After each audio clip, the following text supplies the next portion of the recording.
Hello everybody, and today I'm going to be showing you how to solve the X-shaped metal puzzle.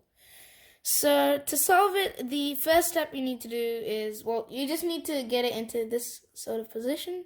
So you can observe that if you want to. And then what you do is you have to bring the right piece, so this side of the right piece, into this area. So like that, so it's going inside of it. And then what you do is you have to turn this, so you have to move this flat so it's in front of this loop, and then you have to move it so that it's in the center. Once it's in the center, you have to turn it to the right and turn it up. Turn it up and it will come out.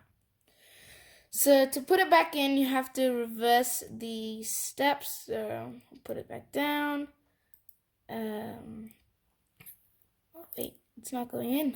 Yep, lift it like that, and just turn it to the right, move it to the right, turn this again to the right, and lift this out. So that is how you get it back into the starting position.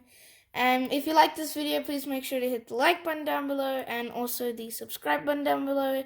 And goodbye, see you in the next video.